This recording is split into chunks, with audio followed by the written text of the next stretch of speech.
It's an enlightening discourse on oneness. And it just made me think a little. And it would help better to understand if we could have your personal view on how you manage to practice oneness and how you effect that in your life, in your situation, and where you stand with China. According to Buddhism, particularly Nalanda tradition, we usually describe entire sentient being, mother sentient being. Say, a life beginningless. You see, always go that way. So, some contact and different sort of kasota, different life. So therefore, we describe entire sentient being is our mother sentient being. That's our main practice. Then daily,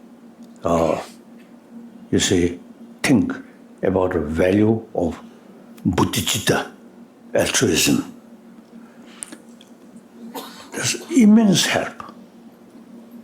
You see, and then, like the Shantadeva mentioned, think more others' well-being and more concerned about others' suffering. You get maximum happiness. The more you think your own sort of selfish sort of thing, there's more suffering. Clearly mention these things. Dr. Shenji Dungada and the Jamashana, Sanji you to Milushkona and the Homesali. So Master Shantideva in his Bodhisattva Charyavatara says, unless you switch your own joy and happiness with suffering of others, leave alone reaching Buddhahood, even in the cycle of existence, you will not have happiness. So today's many problems, including gap rich and poor, lack of sense of concern of others' well-being, just think oneself, selfish. So the practical level also, more altruism there, at least in the someone, or more altruistic attitude, that the whole member of community consider that person wonderful. So at the time of, death, all the community feel very sad. Now that wonderful person, now no longer. If a person is always think a selfish way and even use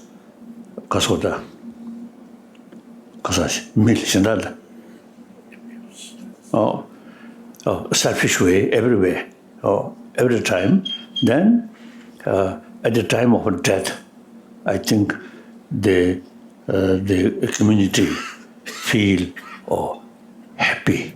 Now that troublemaker, now no longer. So even that, I think you prefer at the time of death. There's more people concerned. Or you are dead.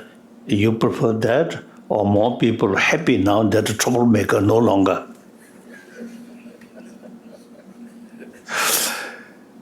Anyway, and also now, with warm-heartedness, wherever you go, with smile, you see response from other side also response. So immediately you feel no longer lonely. I always practice that, and whenever I meet people, I don't care. You see, their rank or their sort of profession. So long human face there, I smile and talk like that. No differences, rank or profession or rich or poor. When I passing through in big hotel, I always shake hand dikasa chamatasa ka sweepers. I really believe we are same, and on practical level, whenever I saw some poor person, I always shake hand like that.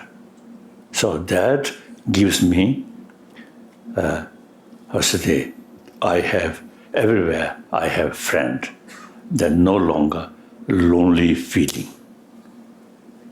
If I too much emphasis my position, I am Dalai Lama. So then whole world, one Dalai Lama. If I too much emphasis that, I feel much more lonely. Then yes, the other person say, celebrate one single person. So really feeling of lonely. Next question. Yes. Just give the mic.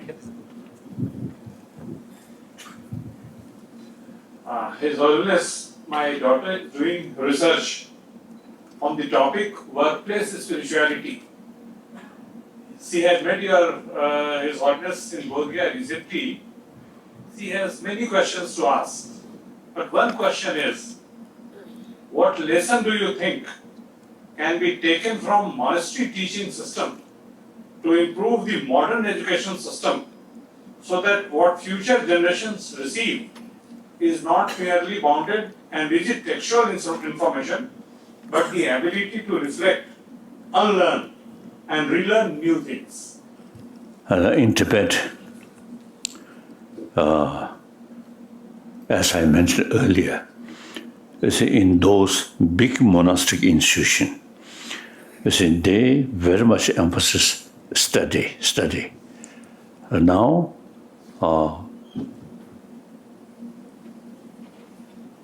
nearly, I think, soon after we come India, I suggested those monastic institutions now should include study about science. So now some big monastic institution, they have their own because of the laboratories, science laboratory, and then also the final examination. Because the free choice, however, in final examination should include the scientific knowledge. So, and then Tibetan school in India, with immense help from Pandit Nehru, we established separate Tibetan school in this country. So, at the early 60s, you see people, because of the one allocation, because of the religious teacher. Then after some time, I changed that. Chöki said mevse, and Turuki such. So today, instead of calling these teachers religious instructors, we have changed the name to philosophy lecturers or teachers. So, a secular way. So now, the monastic institution also used to study science and more connection with because of some university. For example, recently I was in Goa, some sort of program in Goa University, and bring some Tibetan scholars and some Goa as a modern sort of scholar go to Tibetan monastic institution, some exchange like that. So we are now doing more sort of exchange these things. So last few centuries is Tibetan monastery only those Buddhist texts.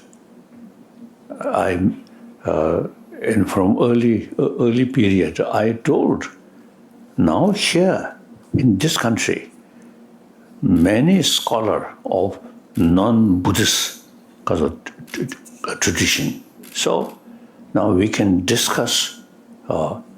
So this we should take this opportunity. In Tibet, non-Buddhist school of thought only books. So like that, so as an academic education, so only sort of only our tradition way is not adequate. Like that.